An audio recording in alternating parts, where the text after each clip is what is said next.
Africa, a land of endless horizons and stories older than time itself. In the cities and villages, they whisper about things that walk when the sun goes down, spirits that take human shape, demons that wear familiar faces.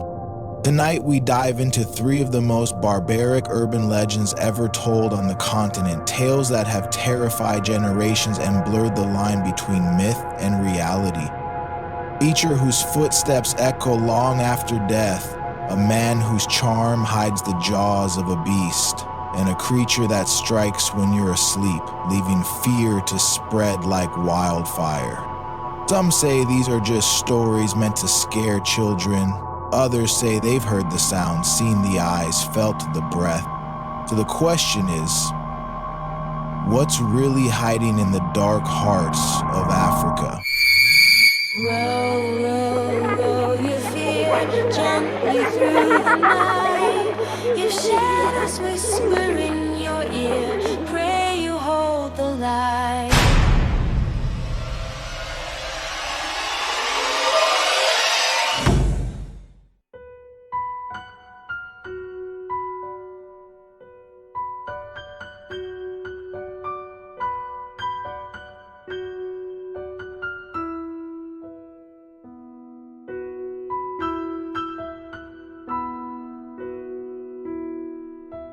Before we dive in, if you've seen something you can't explain or lived through something that still keeps you up at night, tell us. Head over to Ghordan.com. It's free, quick, and maybe your story's next.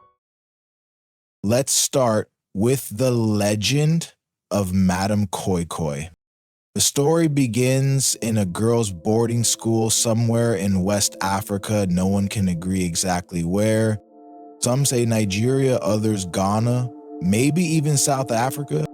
But every version starts the same way, with the sound of heels echoing down an empty hallway. They called her Madame Koi Koi, a teacher known for her beauty and her cruelty. Students say she used to wear bright red high heels to class. Every step she took was a warning. That sharp sound meant silence or punishment, until one day, her footsteps stopped. The stories changed after that. In one version, she was slapped by a headmaster, fell, and died. In another, she was attacked by her own students and buried in the schoolyard to hide the crime. But whichever version you hear, she didn't stay buried for long.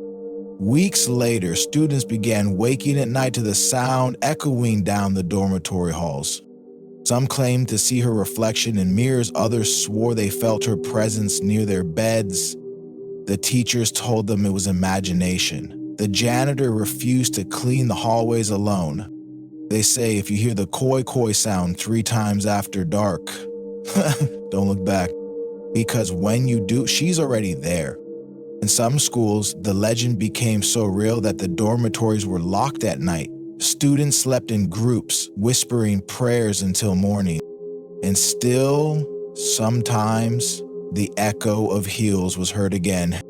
No matter Koi Koi, the ghost teacher, a story meant to teach obedience or a real haunting that's followed generations.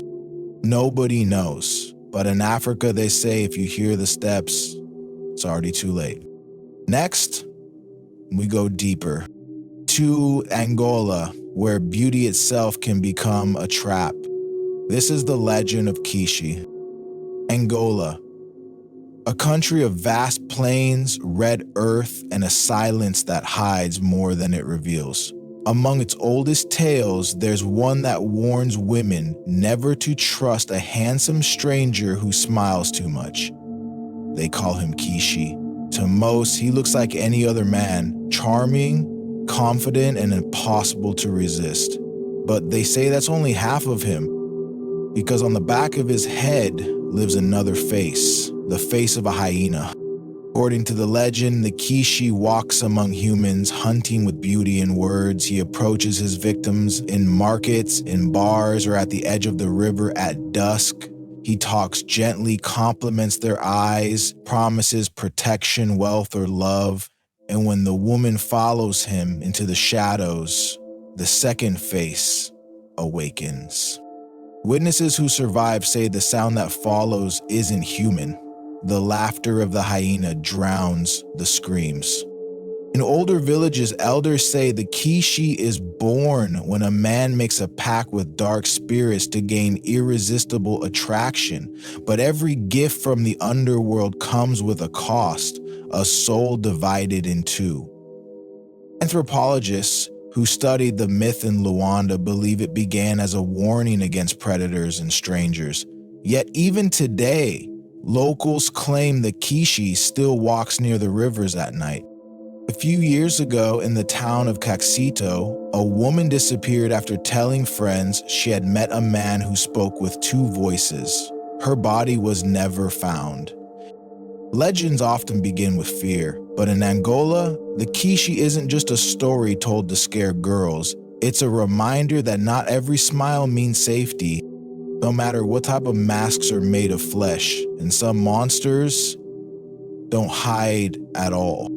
From the red earth of Angola, our trail now leads east across the ocean winds to an island haunted by a winged shadow. In Zanzibar, they say its name only in whispers, the demon called Popobawa. Zanzibar, a place of calm seas, white sands, and ancient stories that refuse to die. For centuries, people here have lived with the fear that comes after midnight, when the air feels heavy and every door must stay locked. They call it Popobawa. Some describe it as a shadow with one eye, others say it has the wings of a bat and the leg of a man, but all versions agree on one thing. Popobawa comes when you sleep. The first recorded panic happened in the 1970s. Entire villages fled their homes, choosing to spend the night outside rather than face whatever was haunting them. Families burnt incense, read verses from the Quran, and stayed awake until dawn. Yet every few years, the fear returned, always during the dark moon.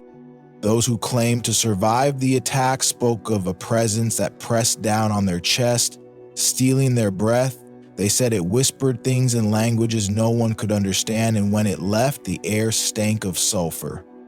Scientists who studied the outbreaks called it mass hysteria, the power of belief spreading like infection, but even they couldn't explain how so many people reported the same details night after night without ever speaking to one another.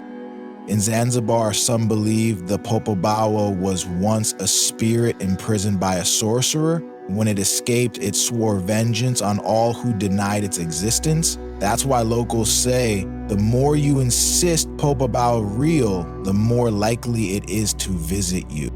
Whether it's a demon, a curse, or the reflection of human fear itself, no one can say for sure. But there's something unsettling about a legend that can paralyze an entire island. Fear may start as a story, but stories have a way of becoming real when enough people believe in them. And in Zanzibar, belief is the only thing standing between nightfall and the sound of wings outside your window. 3 legends, 3 different lands, but the same shadow follows them all, a reminder that darkness doesn't need a passport. 3 stories, 3 warnings. A teacher whose ghost still walks the halls. A man whose beauty hides the hunger of a beast. And a demon that waits for you to fall asleep before it shows its eye. They come from different corners of Africa, but the message is the same. Evil wears many faces. Sometimes it looks like the person you trust. Sometimes it sounds like footsteps in an empty hallway. Maybe these tales are just metaphors, lessons wrapped in fear. Or maybe they're the truth people told in the only way they could. Either way, every legend starts with a whisper. And if you listen closely enough, you might still hear it. I want to know what you think. Which of these African legends do you believe could be real? Tell us in the comments. And if you've heard something even darker, send it to us at Ghordan.com. Until next time, keep your lights on, because sometimes what we call legends are just things waiting to be seen again.